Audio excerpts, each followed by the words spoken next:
Halo sahabat Kompas.com, kita balik lagi di Sporty seputar olahraga terkini. Kali ini kita akan membahas pertarungan di Serie A yang lagi rame ya bersama Bung Sam.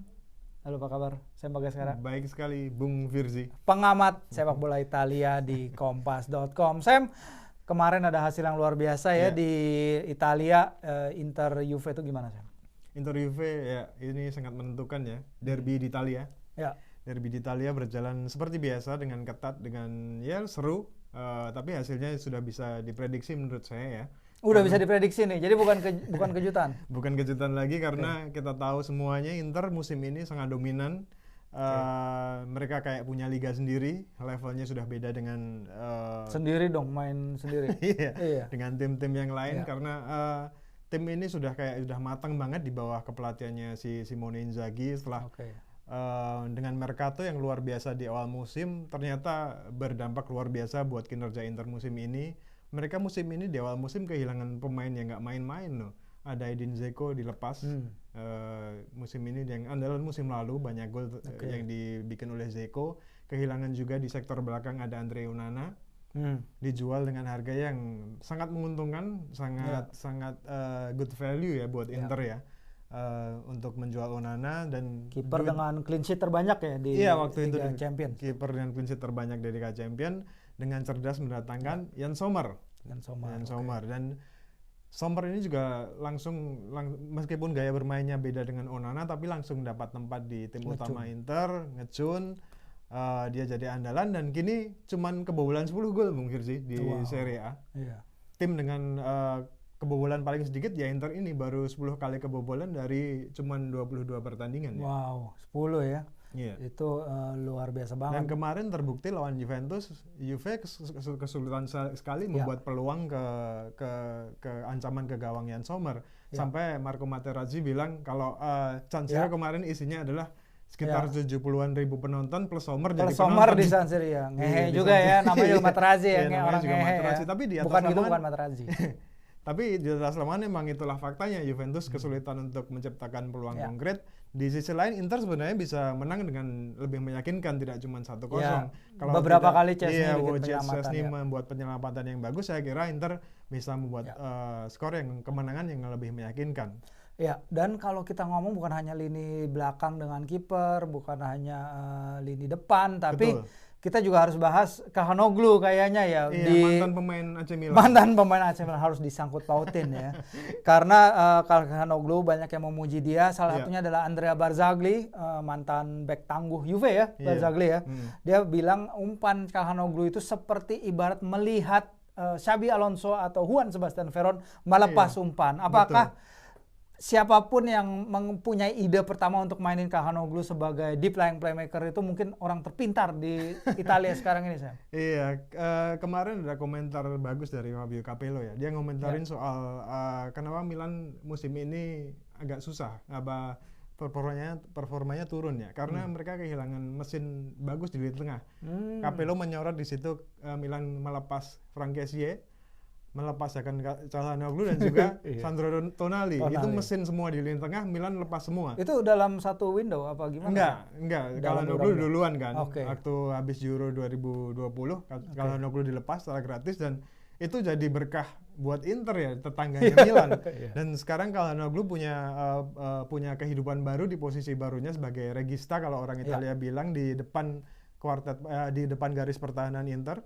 Di sana dia bagus jadi pembagi bola. Waktu di Milan dia banyak dimainin lebih ke depan ya. Number 10 ya. Iya, number 10. Trequartista.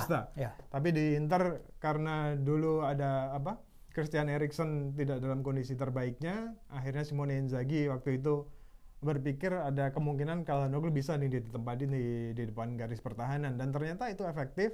Calhanoglu berkembang di posisi itu, dia main bagus. Bahkan dia musim kemarin udah nyingkirin Marcelo Brozovic ya.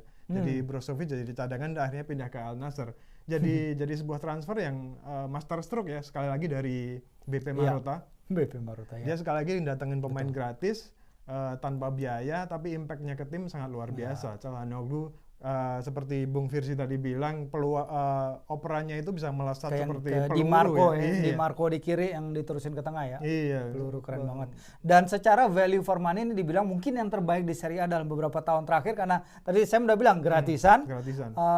Kalau nggak salah gajinya 5 juta euro per 3 musim apa gimana? Iya betul, 5 juta euro. Dan ini sekali lagi membuktikan Inter itu dominan musim ini karena mercato mereka bagus, karena pembelian aktivitas transfer mereka sejak awal musim bagus. Bisa dibilang Inter ini udah jadi juara di waktu bursa transfer kemarin ya.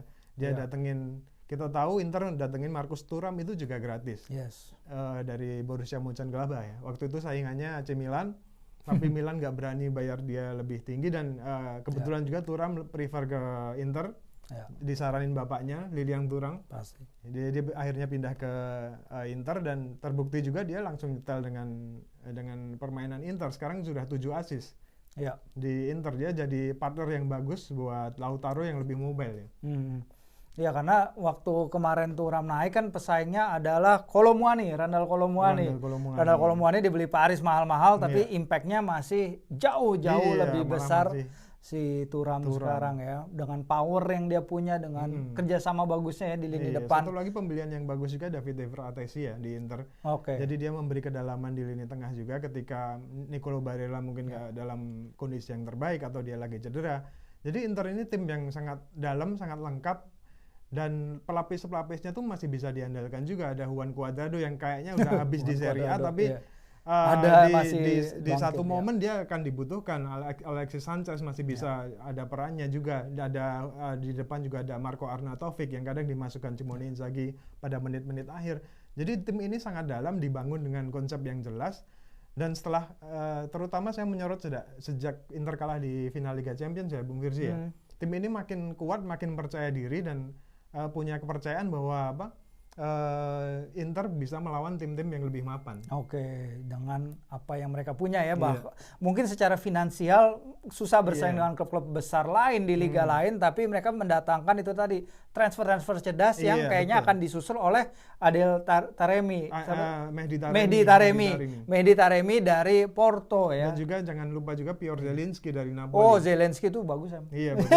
Gue selalu lihat tuh, gue suka si Zelinski ini, dan Napoli lagi acak-acakan sekarang ya, dan itu sangat bisa dimanfaatkan oleh Marotta. Namanya juga dia ngerti soalnya ya, saya sudah terbukti kualitasnya sebagai juru transfer. Juventus kita tahu dibawa berapa kali juara Scudetto karena transfer brilian Marotta, salah satunya ya Andrea Pirlo di rekrut dari Milan, dan terulang lagi sudah sekarang, habis waktu itu ya, ternyata bukan hanya sudah habis, tapi masih bisa membawa ke berbagai gelar. Nah sekarang kalau kita ngomongin Sam, peluang juara nih, gue lagi nyorotin kemarin lagi lihat klasemen nih. Inter kan sekarang 57 poin dari 22 pertandingan, Juventus 53 poin dari 23 pertandingan saat kita rekaman nih. Tapi Inter itu udah main 5 kali lawan tim 5 besar klasemen. Hasilnya dalam 4 kemenangan dan 1 seri. Itu tandang 1-1 Juventus. Pesaing terdekat mereka, Juventus, itu kalau kita lihat 5 kali ke 5 tim besar, 5 tim papan atas klasemen ya, sahabatkompas.com, dan hanya menang 2 kali. Seri 2 kali dan kalah sekali. Kemarin di kandang Inter itu. Ini gimana Sam? Apakah udah jelas, kasih aja trofinya gitu. Iya, saya bilang tadi ya, Inter punya liganya seperti punya liganya sendiri. Mereka sangat superior dan memenangi laga-laga head to head dengan rival langsung. Ya, karena kalau di Italia head to head jadi virtually 1 poin ya, tambahan 1 poin. Tapi sekarang nanti untuk penentuan Scudetto, misal ada poin yang sama akan ada spareggio atau playoff. Oh gitu? Sekarang pakai playoff? Iya, untuk penentuan Scudetto. Mulai musim kemarin ya. Mulai musim kemarin, Nice ya. Jadi memang Fabio Capello juga bilang the Scudetto has never in question. Tak bisa dipertanyakan kali ini, karena itu tadi pesaing-pesaingnya kurang bisa. Bahkan tadi Sam sempat bilang Juventus ini ada kemungkinan menurut lo bisa bahkan disalib dari bawah bahkan. Iya, ada AC Milan di situ yang emang bisa Sam?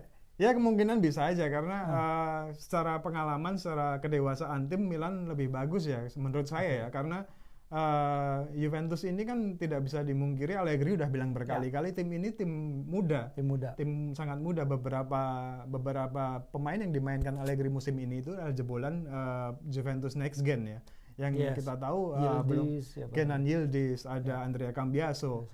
Dan kita tahu belum banyak pengalaman di level tertinggi ya. Jadi Juventus ini masih dalam masa rebuilding squad, dan Allegri sendiri waktu dibilangin kalau Juventus ini tim yang levelnya pengejar Scudetto, dia membantah itu karena Juventus ini tim yang masih butuh waktu, butuh pengalaman. Ada yang bilang itu adalah trik Allegri buat membebani Inter agar nanti terpeleset, tapi secara fakta memang Juventus ini adalah tim yang masih relatif muda. Walaupun di sana memang ada pembelian mahal ya Bung Firzi, ada Dusan Vlahovic yang dibeli pada musim-musim sebelumnya. Tapi tidak bisa dimungkiri bahwa pemain-pemain yang lain ini masih butuh waktu untuk menemukan sinarnya.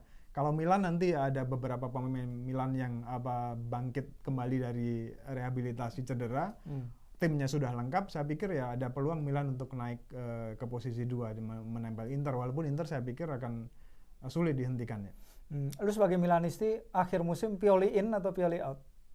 Saya pikir saya kasih kesempatan dulu lah Pioli untuk menyelesaikan musim terutama ya. Yang penting selesai musim ini dulu. Karena untuk ganti pelatih di tengah musim akan sangat susah untuk menemukan kestabilan.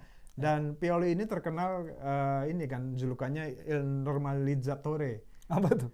Dia biasa untuk menormalkan kembali situasi, Bung Firzi ya. Ketika situasinya kayak udah genting, kayak udah Pioli out. Itu menang. Tapi ternyata menang lagi. Dan sekarang Milan lumayan stabil, dan dia bilang kalau Milan di 2024 ini adalah Milan levelnya Inter sama Juventus. Dia udah mulai menemukan kepercayaan diri. Saya pikir kalau Milan pemain-pemainnya udah kembali dari cedera, dan kasus cedera gak sebanyak di paruh pertama musim yang mencapai 20-an lebih kasus cedera, itu udah nggak masuk akal lagi. Saya pikir Milan punya kans untuk bersaing dengan Juventus di posisi runner up ya. Oke, nice. Ya begitulah sahabat Kompas.com, bincang-bincang singkat bersama Sam soal kans Serie A juga, bagaimana Inter, bagaimana Milan mungkin bisa menyalip Juventus kalau kata saya menjelang akhir musim. Nah, kita akan lihat aja bagaimana ke depannya. Silakan tulis di kolom komentar kalian bagaimana penilaian kalian terhadap penampilan hebat Inter musim ini dan juga Juventus dan juga Milan. Sampai kita ketemu di Sporty berikutnya.